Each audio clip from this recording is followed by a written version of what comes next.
Welcome to the ManLab, where we combine science and health in the pursuit of making men great again. This is how legends are born.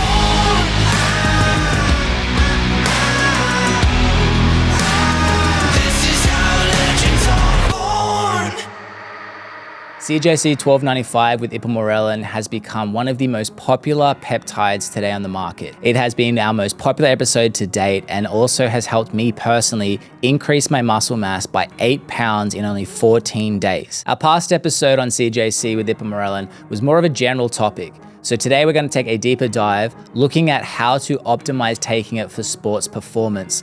Now there are different times to take it that give you different results, for example. So have a close listen to see how you can optimize this for your performance and so you're not leaving too much potential on the table. And just before we start, a reminder that ManLab listeners get 10% off their first package with T Clinics USA. That can be peptides, TRT, blood test, whatever it is you're after. To get this discount, just head to bit.ly/T Clinics USA, mention the ManLab, and you'll receive that 10% off. That is bit.ly/T Clinics USA. And if you don't want to remember that, the link is in the description. Now let's get into the show. Just quickly before we go into CJC, we do want to make mention that CJC and Ipamorelin is clearly a performance-enhancing drug under a lot of sports classifications. So these are deemed as cheating in some competitive settings. So it's important that if you're listening to this and you are looking to use this in a competitive manner in a way that is not allowed, we in no way condone this. The reason why I wanted to look into CJC for sports performance is I myself am a huge sport person, but not in a competitive manner. I just want to always improve myself in a sporty manner because athletes have the best physiques, in my opinion. So we're looking into CJC with Ipamorelin for enhancing ourselves in any possible way we can with our sports and physical fitness. So just before we get into it, Alex, we obviously have touched base on CJC and Ipamorelin in another episode, but could we just get a quick synopsis on how CJC operates in the body and what does it do? Yeah, so just to be clear, so this is, we're going to be talking about two peptides, just because CJC1295 and Ipamorelin, those are both considered growth hormone releasing peptides. But essentially they help your body to produce more of a hormone it already does produce. It's just a more of a higher output and a more frequent output. So consider a peptide a signal to your pituitary gland, which is responsible for the production of human growth hormone. These peptides basically amplify that signal and create more of that signal, so your body essentially responds by producing more human growth hormone. Perfect. And yeah, I mean, we don't prescribe these things to people who are professional athletes. By no means are we wanting to be involved in, kind of the cheating of an athlete, whether it be professional or college. So yeah, make sure you check with wherever you play sports for and see that these things aren't banned. We don't want to be responsible for ending your career. So yeah, and these are relatively new in terms of being used for sports. Everyone knows that CJC or human growth hormone is being used for bodybuilding. I feel like bodybuilding's been the leaders in anything semi-natural and not natural. So this is a new thing. I think BPC for another peptide only was recently considered. Recently banned, yeah.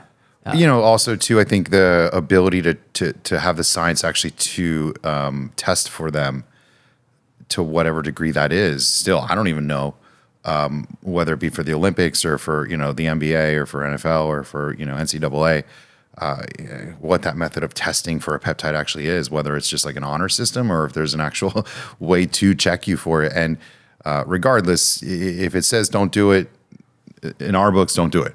But if you're like a weekend warrior, an old guy like me who's 44 and still enjoys going to the gym, and or you play basketball at your local YMCA and you're playing with a bunch of 25-year-old kids and you're trying to keep up, or you play the softball games still with your buddies, why not have a nice advantage? Not only to be able to make yourself enjoy the game more, but be able to perform better or ultimately or longer without getting hurt, right? So that's the name of athleticism as we're getting older, what that actually means to us. Yeah. And so let's have a look at, there's a lot of debate about times of like best time to take this for improving your health recovery, sports and physical output. First, can we just look at sleep before taking CJC Ipamorelin before we go to sleep? What would be the benefits and reasons that people take that peptide at that time? Yeah. So like, if you've listened to our podcast, like you recognize that sleep has a lot of great benefits to it, going well beyond human growth hormone stimulation. Sleep is where your body repairs. Sleep is where your body heals. Sleep is where your body produces other hormones like testosterone. And so if you get a better night of sleep, all those things are going to be improved likewise. So theoretically, taking anything to make you sleep better is going to improve the healing process and to some degree improve your hormone profile outside of the growth hormone benefit, like I mentioned about the testosterone and other hormones. Peptides that stimulate the pituitary gland have a really great property of putting you into deep REM sleep. REM sleep is where like all the magic happens in sleep. It's where you dream. It's where your body goes into its max production of reparative benefits and growth hormone production. So when you take a peptide prior to going to bed, you're helping yourself get into that really deep sleep like you did when you were younger, when you had great dreams, where you had vivid dreams, where you woke up like, oh shit, like that was a great dream. Peptides really help you revisit that and kind of get back to that point again where you get some awesome sleep again. So that's really one of the really key reasons why we recommend doing it at night. Also, our bodies rhythmically produce growth hormone the most while we're at rest. So what I mean by that is in our natural, not using peptides, you produce your highest amount of human growth hormone in the evening, and then in the morning when you wake up, it kind of drops, and then periodically throughout the day you have these little pulses. But at night you get this really great optimal production. So you're assisting that production to become even better by using a peptide to supplement, your natural productivity. Just a quick note, we are determined to continue providing as much information as possible to you and the rest of the audience in relation to optimizing their health. Now, the best way we can keep doing that is by suggestions from you, but more importantly, if you are part of the 85% of listeners that are not subscribed to this channel yet on this platform, we do ask, can you please subscribe so that you are updated every time a new episode comes out? And also leave a comment on whatever platform you're listening to with some suggestions or questions you might have so that we can continue getting ideas and providing more information for you week after week. Now let's get back to the show. For anyone listening to this, we did do a more extensive episode on sleep and the benefits from it. So to recap that and show how CJC benefits recovery, the things that sleep have helped, when we improve our sleep, we've got better recovery. You've mentioned hormones and better testosterone production, which by and large will help with your energy output and everything. But the thing that's fascinating for me is also like brain recovery, and when it's improving that, and I've personally noticed this with CJC, is I feel like mentally clearer, and in sports performance, like it's so much of the brain as well as the body that like if I go to the gym and my brain is foggy, I can't even train that well. So with sports, it'd be the exact same thing. Well, I mean, I think for any athlete out there, your brain is probably one of your most biggest assets or muscles in your body, right? I mean, if you can't think clearly at that moment and make that spot on decision on where you're throwing the ball or what direction you're going to pivot or what play to play, you're going to play a shitty game, right? So I think some of the best athletes that we all know off the top of our heads, Tom Brady's, Tiger Woods, whatever other sport you play, Messi, I mean, whoever, these guys make amazing decisions at that moment. And so if you're getting shitty night's sleep, like, of course, you're just like not making a good decision, period. I don't care how strong you are. I don't care how fast you are. Make bad decisions with that strength or with that speed, you're not playing that great. Be a little slower, maybe a little weaker, but make an amazing decision. Your end result's probably going to be you won that game. So yeah, I mean, of course, sleeping better is going to have a profound benefit in like how well you're thinking through the process of whatever sport that is you're playing, I think. Mm-hmm. And so And one, I've personally only been taking it before I go to sleep, but I have been hearing a lot recently of people taking it before they go to the gym. I always thought that the reason you take it is so that you go to sleep and you maximize your pituitary gland at that time when you go to sleep. What would be the reason that someone would take it before they go work out, similar to like a pre-workout? Well, so remember, there's two peptides we're talking about. Each of these peptides have a half-life that's a little different. So the Ipamorelin is a little shorter and the CJC is a little longer in its life in the body. But they're both going to have primarily their front end load. So as soon as you take that shot, both of them are going to give you kind of the best peak portion of that dose. So immediately following, you're going to get the best response from the pituitary production. If you're going to take it before the gym, having an elevated human growth hormone level at the gym is going to give you better response of working out or increase ability to burn more muscle or burn more fat, I should say, or have like a stronger workout. One thing just to be careful about, or at least to understand if you're going to do this though, you have to time peptides correctly with meals. You can get a really shitty experience on your peptide if you're not eating correctly with it. So if you're taking peptides, listen to what I'm about to tell you. Number one rule is to make sure you don't have carbohydrates in your system within a few hours prior to taking this product. Okay, so if I eat a bag of popcorn or rice or a fruit or drink alcohol, a glass of wine, and then 20 minutes later take a shot of CJC Ipamorelin, my insulin level being elevated from that food choice is going to prevent the production of growth hormone. You've to some degree wasted that injection. Versus if you're fasting or you have like a really low blood sugar at the point of about 2 hours where your blood sugar becomes normalized again, you take that injection and your insulin levels are relatively low comparably to like where they are if you were to eat, your body will respond by producing that optimal amount of growth hormone. So if you're taking it in the morning before you go to the gym and you're the type of person who fasts in like just fasted cardio or you don't have breakfast, you're going to get a really, really great response. But if you're going to eat like a whole breakfast and then at 10 a.m., go to the gym and think you're going to take your CJC Ipamorelin shot right before and get anything short of a placebo effect, you're kidding yourself and you're wasting your money. Interesting. So those who do take it at other times of the day, that's fine because you won't get the sleep portion benefit. You'll get the growth hormone production benefit, but you got to make sure that you time your meal accordingly, both pre and post. Now, again, nighttime makes it easy. If you eat dinner at 7 or 8 o'clock at night, and then you take your shot at 10, you're obviously not eating after because you're going to sleep. So you're allowing this product to work, all night long. But if I take my shot in the morning and then I go to the gym for like an hour and a half to 2 hours, that's enough of like a benefit to make the medication worth doing. I can come home from the gym and have a shake or have some protein, whatever it is that you're going to have some carbs, basically stop it from working at that point, and that dose was worth it. But if you're taking it and then don't go to the gym and then you eat a meal shortly after, you just wasted your shot. So make sure you know how to take it according to the food intake to optimize its productive abilities and its stimulating abilities on the hormone that you're trying to produce. Interesting. And so when you're with the food and what you eat before taking the shot, does that still apply as well? Because there are nights for me personally where I am eating later because of just shit happens. Yeah.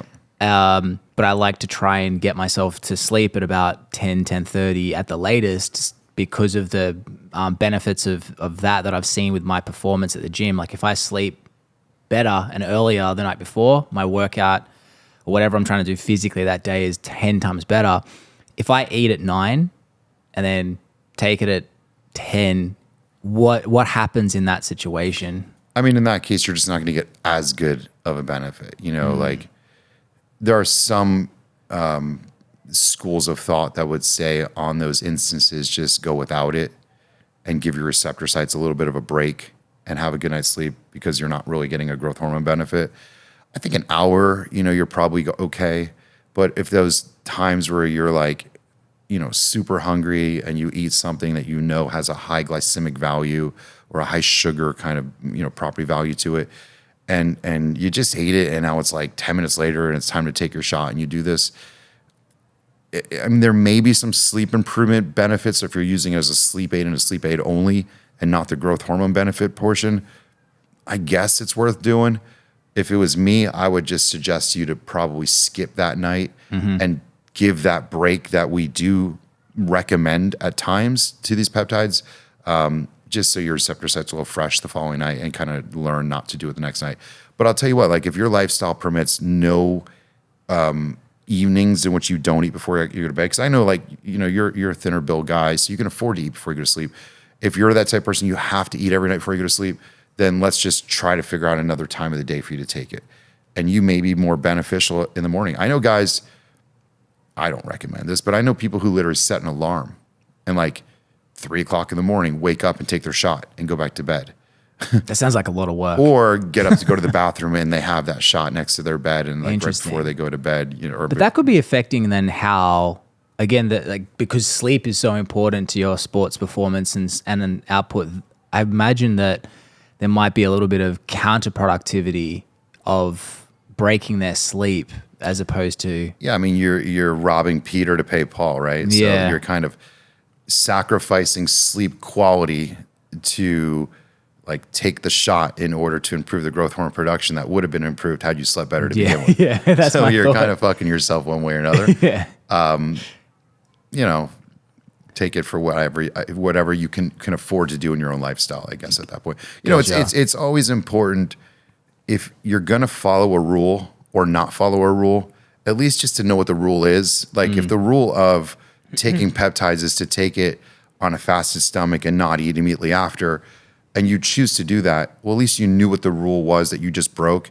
And I can guarantee you there are people listening to this podcast right now who have never been told what I'm telling them, who are trying peptides currently from either us even or another practitioner office and have had no idea that this meal influence affects the quality of their end result of their therapy.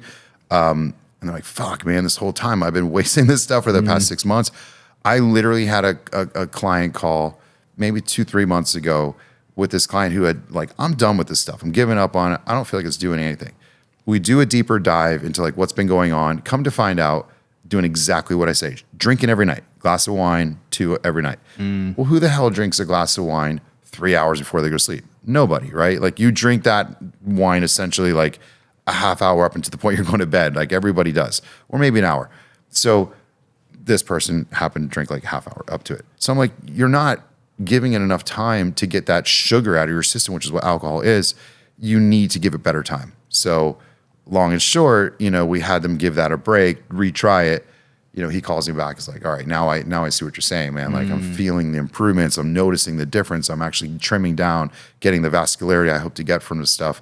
It was just that simple little bit of food intake. But that's kind of on me because like I didn't do my job to educate that person prior to beginning the peptide therapy and say, don't eat, don't drink prior to using it. Because of the popularity of peptides, there's online stores popping up everywhere that are selling subpar products. They have fillers in them, toxins in them, with heavy metals, even mold. Things that can disrupt your hormones and are not getting you the results you're looking for. At T-Clinics USA, unlike these online stores that can pop up and hide in anonymity, our faces are out here and we have a reputation to uphold. We are determined to get you the highest quality products and long-term results so you can optimize your health. To purchase high-quality peptides from a real person with a medical degree, go to bit.ly/T-Clinics USA. That's bit.ly/T-Clinics USA. Or if you don't want to remember it, the link is in the description. Now let's get back to the show. This is a personal question because, I mean, like with everything fitness and performance, we're always doing like A/B split tests with everything personally because we're all different. But I've noticed lately that if I eat a carb-heavy meal the night before, my workout is 20 times better the next day. Now, obviously, I have to sleep.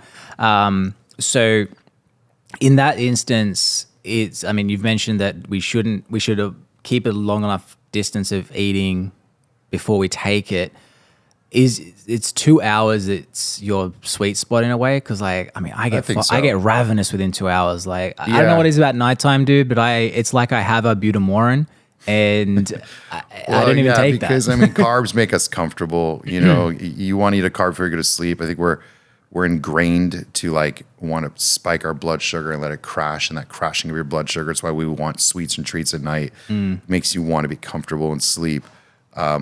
Obviously, like there takes a little discipline on our ends to recognize having protein and fats in the evening is better for dietary choices.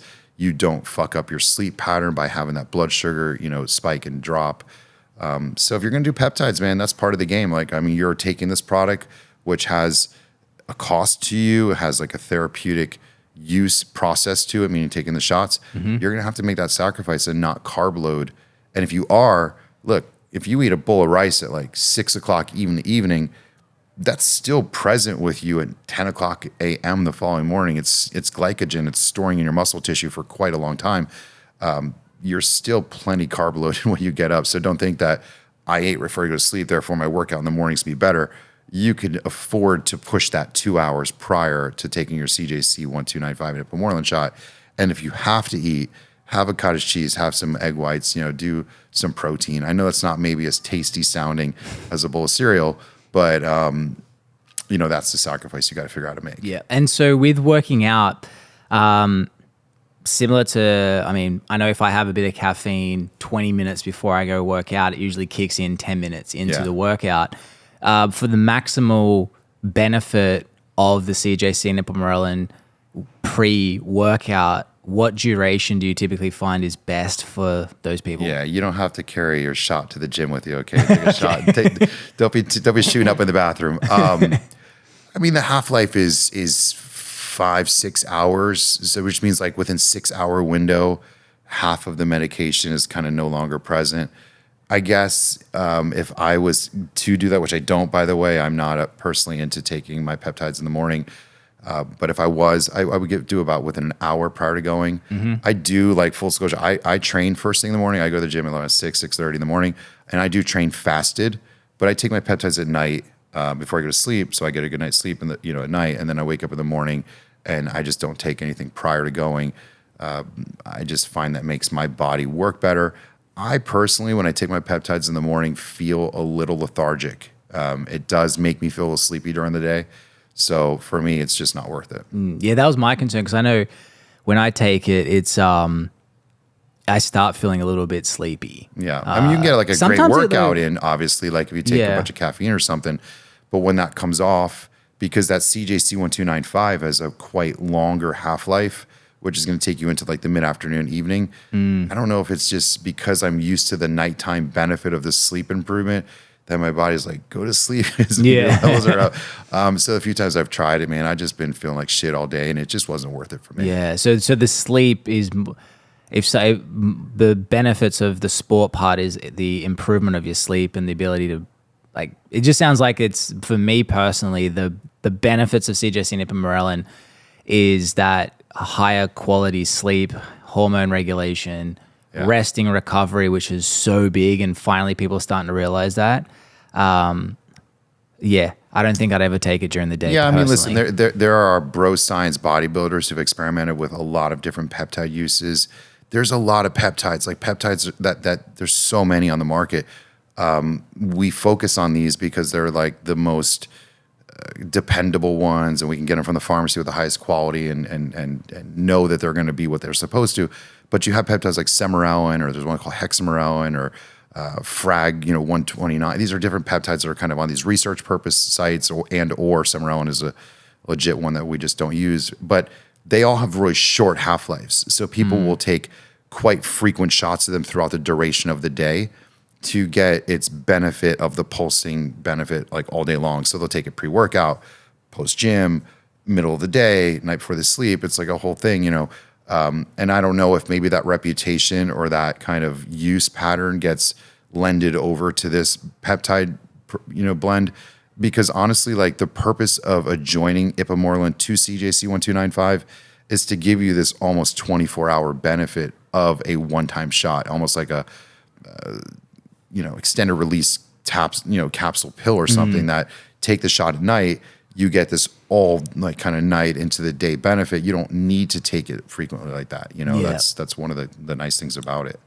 Awesome. And so on the topic of taking it, a lot of people in our last episode were asking about cycling. I've heard Tim Wilkins also mention that he takes it a couple of months at the beginning of the year, but then stops for the rest of the year. Yeah. Is that a recommended? Like, what's the psychology behind that cycling? And I'm also curious of, does it have, and have you seen any sports performance benefits to that? I think there's a variety of cycling definitions in peptides. One of which is there's going between one peptide and a different peptide for different times of the year. If you're a bulking person, then you use Ipamorelin, which is what we've talked on other peptides podcasts here, which is the one that makes you super hungry. Yeah. And so you would use that during a time where you're trying to gain muscle mass and put on weight. So like that pill one could help you like obviously bulk up. And then this CJC Ipamorelin one is known as more the leaning out peptide to help you diet down and lose body fat. Which is crazy because I put on we spoke about on muscle, but I don't think you put on fat. No, but that was what was interesting was for me, the Ipamorelin actually increased my hunger to a degree. And as a result, because it's increasing your metabolism. When your metabolism is firing up more, I mean, you're a pretty lean person to begin with. And it was 8 pounds of muscle in 14 weeks, just because I guess it was that increased sleep quality, and then mixed with my hunger went up. And it which could have was something to do strange. with the testosterone improvement that the peptides also can affect. Or like imagine you did Ipamorelin and your hunger dramatically improved. Well, that's what I'm worried about. You I could have don't put want to 18 get pounds on. You're right. So you're kind of a test subject that we didn't test something else on. So in your case, you were a very positive result, but it could have been a lot more positive with something different. But go back to the cycling thing. So that's one type of cycling between one peptide and the next. There are people who think that there's a dependency issue with peptides, meaning my pituitary gland gets used to the stimulation to produce the growth hormone while being stimulated by the peptide, that if I was to stop, it would like slow down its production. And therefore I would have like a retarded production because of, the use of the peptide. So we're allowed to talk about retarded if it's a peptide, is it? What's that? We can say retarded if it's referring to a peptide. But it actually like slows down the production of it. So in that instance, like I've never seen anybody go on peptides for a period of time, check their growth hormone levels after, and them actually be lower. They actually are and maintain being higher. And there's a lot of studies that have kind of reviewed and or are trying to try to figure out if it's a pattern that your pituitary gland kind of tries to keep up with after you're using peptides. So imagine peptides are a way to tell the pituitary gland, hey, make more growth hormone and make it more frequently, so you're taking the shot and that kind of pattern has begun. Well, then you remove the peptide out of the equation. Can the pituitary gland keep up with that same frequency and same quantity without it being stimulated after the fact? And for a period of time, it keeps up with it. The question is for how long? So I don't think there's a need to like use peptides and then come off of them in the concern that you're training your pituitary gland to depend on that stimulation. There's another purpose of cycling in which you kind of allow the receptor sites to stay sensitive to the peptide itself. Like everything in our systems, we have a tolerance buildup of it. Alcohol, drug use, caffeine. The first time you ever drank caffeine, you get halfway through a coffee, you're like, fuck. I went 3 weeks off recently. Yeah, the first time you had it, you were probably about ready to jump through the wall. And then now you can drink, 4 or 5. I know, I'm buzzing right now on this one.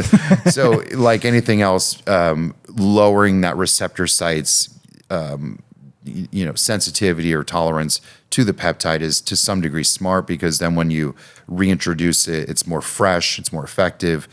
But for me, like if I'm getting a tremendous improvement in sleep and my quality of life is better on it, and I'm using it for an extended period of time, and then all of a sudden I stop taking it, and whether my quality of life and sleep goes back to the normalcy that it was prior to doing it, which was shitty enough for me to want to improve it, why would I want to go back to that? Like why would I want to go from considerably excellent, sleep quality and hormone production, and then voluntarily, for whatever reason that is, just go back to what I was prior and not get those benefits? So I don't see any reason to stop using it unless you financially can't afford it, or you have some other reason that has driven you to want to stop it. And sometimes that reason is people say like, I don't see myself getting any better from it. Yeah. So I want to like kind of chill out, maybe have like this newfound kind of focus and attention towards like my workouts, my training, my athleticism again. And so I'm going to take a break, and then I'm going to restart it after I'm kind of back into the gym again. And that's fine, if you want to take that break. So I don't think the cycling is necessary. Yeah. So you mentioned as well, because they don't notice notice the benefits anymore. I'd wonder if that's something to do with the fact that it's liken it to a car. When you're accelerating, when you just get on the freeway, you feel the acceleration. Right. But when you are now consistently traveling 60 miles an hour, you don't notice anything. And then, so once you're starting to feel good for a long enough time, It just becomes normal. yeah, because we're creatures that we cannot identify things that are constant. We can only identify things that are inconsistent or a change. So like, again, decelerating, accelerating, you notice that. Staying at 60 miles, you're not going to notice it. And I'll actually, so I was getting a little bit like that as well, I think, because I was having it consistently. So recently I've been having it irregularly in terms of not as religious, like make sure I have it. And, if I go to bed and I'm already lying down and I used to get up and be like, oh no, I haven't taken it yet. Whereas now it's like, I couldn't even tell you what system I've got, but I'm noticing by that A/B split testing accidentally that by having it irregular, I'm noticing that the nights that I don't have it, my sleep is actually pretty much just as good, but it's the sleep when I'm not taking CJC is still better than when it was when I wasn't taking it at all. And are the nights that you do take it better than the nights you don't? Yes. So, but I'm noticing it's all like everything's elevated. If that Well, makes maybe that sense. goes back to what I said before, that you're training your body to have this non-dependent on the peptide itself production quality of growth hormone or the induction of the REM sleep, because you've set that pattern in play, And so now when you remove the medication out of the equation, some of those positive, rhythms, maintain to some degree. At some point, it's like grass growing, it's like in every now, we could say it's like grass grows or paint dry. When you do it, something slow over a period of time, it's hard to recognize the change. Yeah. Nobody can like snap their fingers and remind you what you felt like prior to beginning peptide. So it's hard to say like, oh, on this night when I didn't take it, all of a sudden I felt like shit. That's not going to happen. It'll take weeks for it to unwind and get you back to where you were at beginning. And like, that's the reality of these products. People will, especially like imagine us from the clinic side, we have people, I don't think this stuff's working for me anymore. I'm like, oh, okay, stop taking it. And then they'll call back and they're like, damn man, I didn't realize how much like I felt like shit. It's been 6 months and I'm back to that same pattern I was doing before. I need to get back on that stuff again. And it's not that they're worse off than when they began. They just go back to where they were. It took them some time to get back there. And so, you get used to feeling, when you're feeling bad and you all of a sudden you start to feel good, the first thing you could say to somebody is, man, I'm feeling great recently. But like when you're feeling great all the time, all of a sudden you start feeling normal. Yeah. And then from normal, which is now this new plateau of great, it's unrealistic to expect yourself to continue to have new great like tiers, because at some point you're now on this superficial level that's unobtainable. So at some point you can't expect yourself to keep getting better and better and better and better. You're gonna find yourself at as good as you can get. The trick there is holding it there, right? Yeah. And not coming back down. That's where you have to become okay with that, Get some insight into your testosterone levels for free. There is a test called the ADAM test, and what this stands for is the androgen deficiency in aging males. Now, that's a lot of fancy words to just say finding out if you have decreasing levels of testosterone. So to do this questionnaire, all you have to do is go to bit.ly/free ADAM test. That's bit.ly/free ADAM test. Now, if you don't want to remember that or you can't be bothered typing it, just click the link that's in the description that will take you straight to this questionnaire. So remember, this ADAM test has an 88% accuracy rating. It's free, and it only takes 60 seconds to complete. Now let's get back to the show. Even with my irregularity, it's still easily an 80-20 split in terms of 80% taking it, 20% not. It's just more that it's not regimented like every Sunday I don't take it. Yeah. It's sort of like last night. I'll give you I passed like out in bed and I was like, I can't be bothered going and get it. I'll tell you a little trick to make life a little easier is pre-fill your syringes. I do that as well. And put them in a little box. Like because when you're tired at night, the last thing you want to do is go mess with the syringe and put it in the bottle and draw it out and get the alcohol and do the whole thing. Like it's easier if it's all prepped. All you gotta do is grab the needle, give yourself the shot and go to bed. Yeah. It literally will change that dread of fuck, I gotta get back up and grab those needles and do the whole thing. Or it's just like poke, go to sleep. Yeah. It's so much easier. Yeah, Jeff told me that one, and I pretty much prep like 20 at a time. Yeah. But I mean, yeah, Trick that of was that just is something make I've sure noticed. when you put them in whatever you put them in, it's not exposed to the UV light. So if you have them in like a box or like a Tupperware container of sort, make sure it's a colored one that doesn't have UV light, because the UV light of your fridge will penetrate the clear syringes obviously and start to damage the quality Interesting. of the peptide. Even in a fridge has UV. Yeah, every time you open the fridge, there's a light in there, right? So that light has UV built? Motherfucker, I'm gonna have to freaking fix it. Yeah, it's a UV light. Yeah, well, I didn't realize it was like gonna cause me cancer. But so one is regular, and this probably is similar to the cycling. I'm imagining just a smaller version. Is a lot of people talk about the 6-1, so it's like 6 days on, Monday one to day off. Saturday, 1 day off. Is that listen, extends the product a little bit longer too. Again, like on that one night, if you don't sleep as good because you're sensitive to it, is it worth taking it off? I guess I take it as often as I can, and the nights like you that I'm just simply too damn tired to deal with it, or I'm out of town, I don't feel like bringing it with me, or for whatever reason I don't take the shot. Like that to me is that 1 out of 6 periodically. I take it 7 days a week. I mean, I tell our clients try to stick to 7. I think there's this receptor site theory that 1 day off makes you a little bit more capable of using it with benefits long term, but there's not much findings of that. It's a personal choice, and I don't think there's much findings on either side that's going to prove to you one way or another is the right thing to do. Pick whichever one's right for you. Yeah.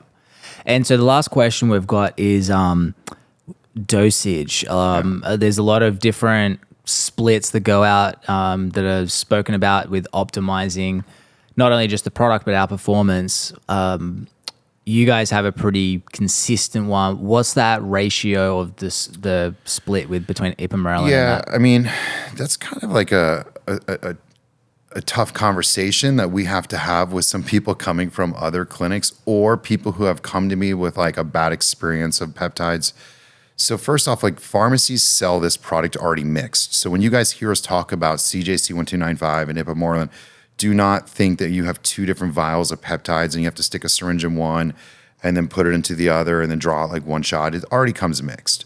So that's first and foremost. Pharmacies produce these in a mixed combination of milligrams. So when we talk about these numbers like 5.5, 9.5, 15.6, what that number represents is 15 milligrams of Ipamorelin and 6 milligrams of CJC1295 per one vial. You mix that with, call it 3 milliliters of water, which means 0.1 milliliters is, one night, because 0.1 times 30 equals 300 or 3 milliliters. And so therefore that's how you get your 30 shots. So I've seen people who are given what should be a 2-week vial for like a 30-day supply. And so why? Either the clinician they're getting it from is cheap and wanted to buy something inexpensive and have a dramatic markup. So they bought something very inexpensive from the pharmacy, and then they charged you like a high price point, which is what the going rate for like CJC Ipamorelin is for the month. But meanwhile, they only gave you like a 2-week supply. So they cut you by 50% of what you should have got. And then I've seen people who are, of course, like, getting proper dosing and using it for a long enough period of time. And maybe that sensitivity to the product has started. So they need like a higher dose in order to get the result. So where we start people is a 9-5 blend. 9 milligrams Ipamorelin, 5 milligrams of CJC1295. When you divide that up, it's like 300 micrograms of Ipamorelin, and I think it's like 175 micrograms-ish of the CJC1295. Independently, each of those have been proven to like get that benefit of the growth hormone production at that volume. Can you tolerate more? Yes. Should you take less? Probably not. So if you're only taking like a 6-6 blend or like a 5-5 blend, then you're just not taking enough of the Ipamorelin portion. You're getting enough of the CJC1295 portion, but you're being shorted on the Ipamorelin. So if you're on it and you're looking at the bottle or whatever, that's essentially what you should be paying attention to. We have like a more advanced version, like our higher octane one, which is the 15.6. I generally tell people start at the 9.5. When you felt you've appreciated its benefits, but you're looking for the next like thing up the ladder, go to the 15.6. Like that's the strong version, and that's generally like as high as we think you should go. So that's pretty much the dosing of it. With that as well, is it similar to, I guess, an exponential curve or exponentially decreasing curve, meaning that just because you're taking more doesn't necessarily mean that you have just because you double the dosage, it doesn't mean you get double the output situation? Yeah, I mean, remember the peptide itself isn't really the thing that's doing anything. The peptide itself is the thing that's telling your body to do something. And so if you're sensitive to the medication or to the stimulation and the pituitary has a really nice response and production because of a lower dose, then good for you, right? Because like your pituitary gland is ultimately the thing that's responsible for the production of the hormone that you're trying to affect. So kind of in its own way, a peptide's benign. Like it is not really doing anything to you. It's telling your body to do something, which in fact is the thing that does something. So the exponential curve is yes and no, because more drug can arguably break through the sensitivity barrier that maybe your pituitary receptor sites has, and therefore you'll get the response because you've taken enough of it to kind of get through that sensitivity level that you've built up to. Is there a way tolerance, I should say. Is there a way for people, because how we perceive everything, it can become very gray. Like we mentioned with you don't notice it once it becomes consistent. There's also sometimes a little bit of placebo effect when we start stuff in terms of we think it's working more, or if we're, because we're taking a higher dosage with CJC and Ipamorelin as athletes and people who do sports, we're trying to improve all the time. We might be thinking like, oh, this is definitely working because I'm taking more. Mm-hmm. Is there is it blood tests or is there any sort of tests where you can be testing your receptiveness to this and how it's being put out into the body? Yeah, I mean, you could check IGF-1, which is ultimately the thing you're trying to increase. So you could take a shot, but make sure you're doing it during the window of activity of the drug itself. So and you get this from a blood test, correct? A blood test, right? But the problem is like if you take a shot, at 8 o'clock at night, and then you think that the following morning, 8 o'clock in the morning, you're going to do a blood work, and you're going to see some significant benefit of the peptide shot you took 12 hours prior. For a medication that basically has a half-life of 6 hours, you're really not going to get a great reading from the blood test that you just did. So you would truly have to take the blood test within the short enough window after taking the injection to see the effectiveness of the drug that's present at that time. So it's like doing a breathalyzer test, an hour after you drink alcohol versus the next morning, when you're sobered up. Yeah. By that point, you're blowing zero again, right? But like 3 hours ago, you were shit-faced according to the breathalyzer. Could you do it like before you took CJC and Ipa? You got the blood test in the morning to see what your IGF levels are at that time, and then maybe 30 days, 60 days later, do the same system where you're taking it the night before and then Yeah, doing that? Or it's is not. it flatten out you completely? know, you can, and that's oftentimes a disappointing result because, again, you're only seeing like the tail end of the stimulation that's now kind of come back to like zero. So it really does just go back. Like What you should be doing is do the blood work at night. You know, kind of mid sleep, arguably, like the time where it's supposed to be effective. I guess, and this is just completely me talking from like a hypothesis mentality here, but if you woke up in the middle of the night, did a blood test, checked your growth hormone level, took a shot the following night, and then woke up at that same time, checked it then, that would be the argumentative time to do it, right? No one's going to do that, and therefore I don't gotta find really, someone to take a blood and here's test the at thing, midnight. like, you know, do we use medications like this to see that blood work has been adjusted, or are you using something like this to feel better, look better, and perform better? If you feel better, if you sleep better, if you're performing better, then my answer is it's working. And whether that blood work is showing 20 points improvement or 100 points improvement, if you don't feel an improvement, you're not sleeping any better, you don't look any better, you're not performing any better, and it's gone up 100 points, what are you going to keep doing it anyway? Like, what's the purpose at that point? To justify it only just to see from a kind of blood work analysis? So anyway, I'm not saying that isn't an important thing to keep track of. I just feel like you have to kind of be aware of when to do it in relationship to the thing you're trying to test. Yeah. And an important note to add is this is just one tool amongst many things that impact our output as well. It's not like you take it, have shit sleep, and then think you're going to perform better, or if you're eating poorly. Yeah. You got to have a good lifestyle. You got to have a good diet. You got to have good sleep hygiene. You got to have a good nutrition plan, supplement plan, hormone plan, peptide plan. There's so many factors that go into like the excellent machine that you're trying to be.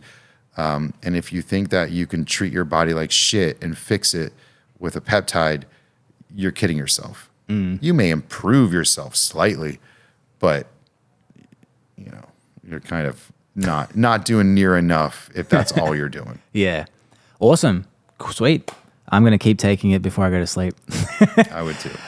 Thanks, guys. So also, if this is interesting and you've gotten a lot of value from it, please make sure to subscribe to the channel and also drop a comment below to let us know if you have more questions. The last episode we did on CJC gave us a lot of things to talk about in this episode, so your input does go noticed.